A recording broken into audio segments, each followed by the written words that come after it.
master? I said, who's the master? And hear you. Who is the master? There is one place that you have not looked, and it is there, only there, that you shall find the master. You sure look like a master to me. So it's a journey of self-realization, self-actualization, mastery, and oneness. Beginning of this video, you seen like a slide where it said the wolf path, and it said, beware of false prophets which come to you in sheep clothing, but inwardly are ravenous wolves. So, and this is another scripture that is highly misinterpreted. I remember when I part of my journey when I first started off, I wrote my first book, and I met somebody in my family. He was a writer too, and I was sharing with him my book, and he was like, I write books it related to God and Jesus directly, and my stuff comes directly. I said, like, brother, you know, my books come straight from my soul. You know, there's a knowing here, and it comes directly from my soul, and that's the most deepest connection you can have to God. And he said, well, my books are right from this book, and basically, like, my work and what I was writing about was irrelevant, and compared to that it didn't come directly from the Bible. And he said, you're a wolf in sheep clothing. And I was offended by that. You know what I'm saying? I was very offended by that at that time. And as I grew forward in my journey, I started to realize I was actually a wolf. I was actually a wolf. But I was far from a wolf in sheep clothing, because the wolf takes, the wolf walks through the night. The wolf is on a path alone, and there is no one to validate him, validate that things are going to be all right, things are going to be okay, and the road you're traveling is safe to be traveling. The only validation you have is that validation of God itself, and that's a inner knowing. And you know, the wolf is like, the wolf, you know, calls out in the middle of the night like a ritual, you know, crying to God, like, I have no one. It's just me. You know, so in that isolation, that wolf, as lonely as the path is, he eventually finds what he's searching for. Like I've said through this video, you stay diligent. But the wolf is never meant to be in sheep clothing. You know, and nothing against people or masses who believe certain things. I think everybody's entitled to their belief. You know, everybody's entitled to their belief. But the masses who believe like certain levels in indoctrination, they are like sheep. If they were put on a conveyor belt, they would line up, and the wolf would be the one, not the wolf pretending to be a sheep, the wolf who is being a wolf. He would be the one to say, hey, get off the belt. That conveyor belt leads to death. They're going to kill you and eat you. And the sheep are going to look over at the wolf and say, bah. So it does a wolf no justice to pretend to be a sheep.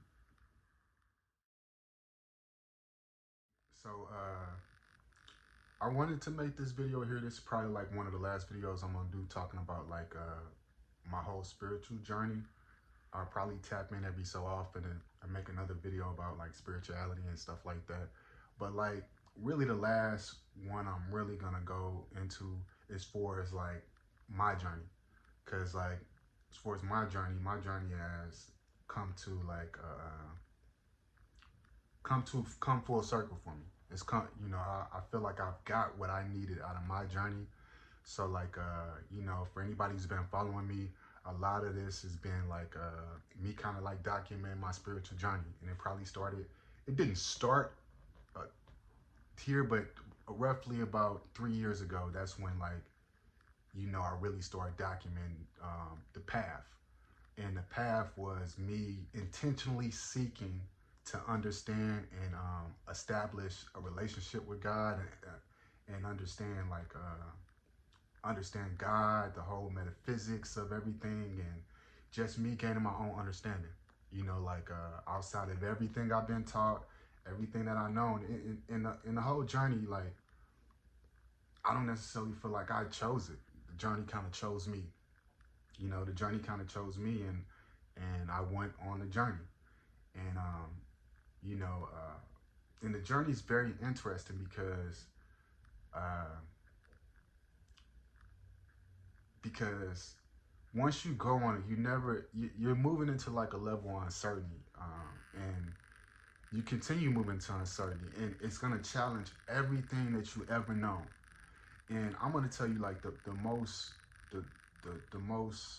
uh, hardest part is like learning new knowledge and having being confronted with people around you, and you know new things and you try to express these new things, but it really is above like the people you're around, their consciousness, and they're unwilling to accept like the things that you're trying to talk to them about, and you find yourself kind of like in this very lonely space to where you're of course evolving, but you're also like isolated because like the information you learn and you want to give it to everybody, but you feel like it's not meant for everybody. You're called, but few are chosen, because it's only a certain few people that are capable to walk a path in which they're going to deal with certain levels of persecution, where they're called crazy, where they're called weird, they deal with humiliation, because the to enter the gates of heaven here on earth is not like walking into like wealth and riches where everybody celebrate you. It's not popular. You know, you're gonna have to exhibit some characters that really truly show that you are willing to walk in the spirit. And even though things may look a certain way to people on a surface level, on a spiritual level, you yourself may completely understand what's going on. But that is like that is the mission. That is the mission to building this direct relationship with God.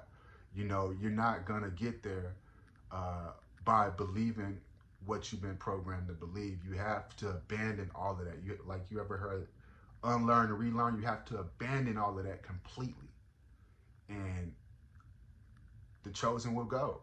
The chosen will go, and the chosen are ones who show up, and they show up for it all. You know, regardless of what comes with it, they're willing to go through it. You know, and like, I mean, for me, I've dealt with incidents where people have not understood where I'm at, and they thought something was wrong with me. They thought I was tripping. They thought I'm going crazy. They thought like I'm lost and all of this. But and at times I did feel lost because I'm continually moving into uncertainty. But it's a certain level of trust and faith that I have to stick with, because I've seen things. I witnessed things that I've never witnessed in my life over not only this last 3 years, but the doggone 4 or 5 years building up to me intentionally seeking God for myself. I read a ton of spiritual documents over the last year. I mean, so many doggone books, so many doggone videos, so many spiritual documents. Uh, one of the spiritual documents that had a high impact on me was the Gospel of Thomas, and the Gospel of Thomas is like the lost scriptures that weren't put in the Bible. These are like direct quotes and words from the Christ itself. Okay, and one of them here, it says this: "Blessed are the solitary and elect, for you will find the kingdom. For you are from it, and to it you will return. This is another one. It says, many are standing at the door, but it's the solitary who will enter the bridal chamber. So basically, it's basically telling you that like the folks that are okay with being in solitude and on that journey and on that search for a greater understanding of God and their own path and their own purpose, they will find it. And it says, but it is the solitary who will enter the bridal chamber. The bridal chamber is where people get married, right? So it's the solitary who enter the bridal chamber. So the ones who are okay taking that path, like I said, the wolf path, these are the ones who will find a marriage with God. And this is the same thing that Jesus was talking about. And I personally like to call him Yeshua because that is the more accurate name.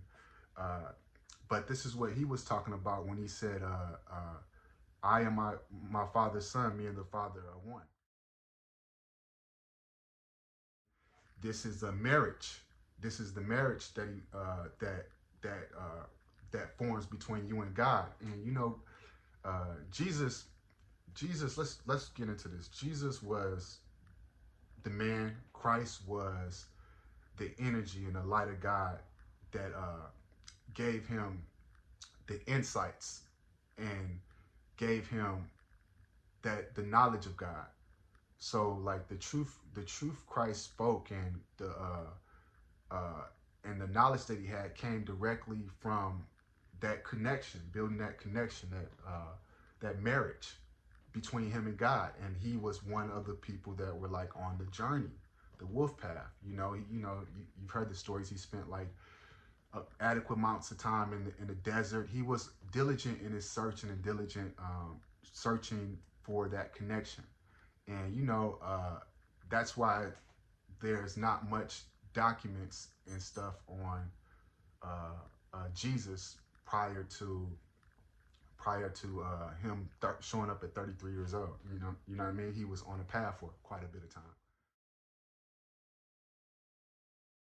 I wanted to just get into this and share some of these scriptures here as far as the Gospel of Thomas and kind of do some breakdowns. For anybody on the path currently and trying to find their way. He who seeks will find, and he who knocks will be let in. So it's like, be diligent. Keep going. Blessed are you when you are hated and persecuted. Whenever you have been persecuted, they will find no place. So basically, it's like, when you take this journey, just as, Jesus was on the path and he showed up and he dealt with a lot of conflict and he was persecuted for him speaking the knowledge that he was bringing to the people. And it's basically saying, look at things from a different perspective. Like blessed are the folks who deal with that level of persecution because you're activating something in people. People don't get emotionally involved unless there is some level of truth to what you're saying. So even though they may be in conflict and opposition with you, deep in their soul, there's something that you're saying that they identify with that they don't want to own, they don't want to hear, because sometimes the programming can be so deep that people don't want to abandon that programming because the programming is what they have to lean on, and it's the programming is their foundation. So if they break their programming, they're like completely stranded and abandoned out here. And a lot of people can't. It's very difficult to be in a space like that. That's why I say like the wolf path is, many are called but few are chosen, because it's only a certain few people that are capable to walk a path in which they're going to deal with certain levels of persecution.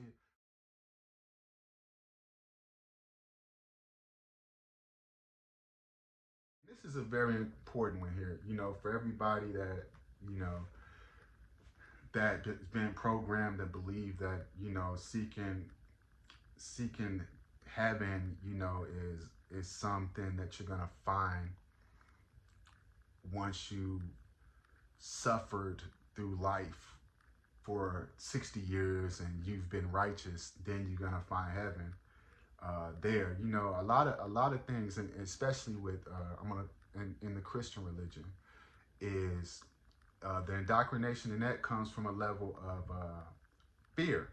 You know, and that, you know, if anybody is familiar with like the history of the Christian church uh, had a very hard time getting people in the church talking about all the positive things in heaven, like, you know, heaven and all of this stuff. Like, so in those times, it was much easier to feel the churches promoting fear. And in that time, fear became like a real baseline for them drawing in a crowd. Like people were already in poverty, suffering. So when the church started spreading like uh, how God would curse you if you weren't living this way, people were already doing bad. So to imagine doing worser, they were more motivated to come into the church rather than to imagine doing better. But that just shows you the level of consciousness at that time they were at. Like, to imagine doing better was not something they could imagine at all. So the church was not capable of filling the seats by giving people an abundant or a prosperous mindset. They were able to fill the seats by taking away, by putting fear into people of losing what they already had, which was not much. So that baseline of the church has been like kind of like a streamlined system that's been going for centuries, and it's still kind of in the church. But if we start digging into these scriptures and really read them with abandon like all that level of consciousness and programming, you'll start to see these scriptures in a much different way, you know. And let's see here. It says, the kingdom is like a man who had a hidden treasure in his field without knowing it. And after he died, he left it to his son. The son did not know about the treasure. He inherited the field and sold it. And the one who bought it went plowing and found the treasure. He began to lend money at interest to whoever he had wished. This is very interesting scripture.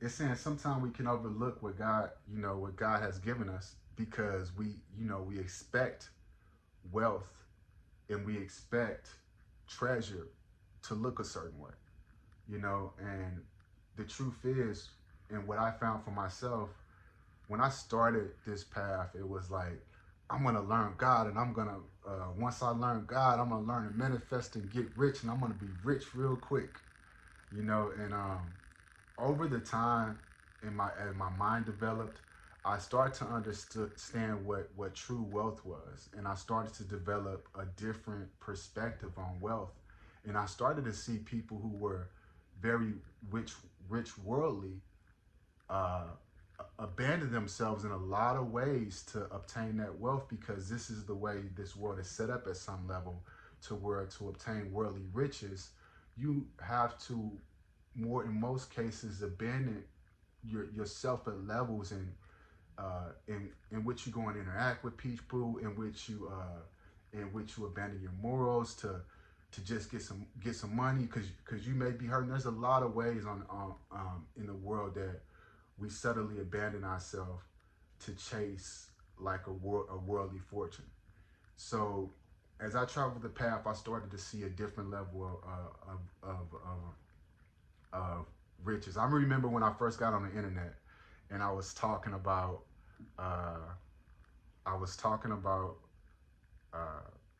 God and the path and all that. I had a page, and that page is deleted now. But I was talking, and my name was Ray 7 Self-Made, and I had a lot of heavy high level influencers watching my page just because my name said self-made. but self-made stood for soul evolved light frequency made.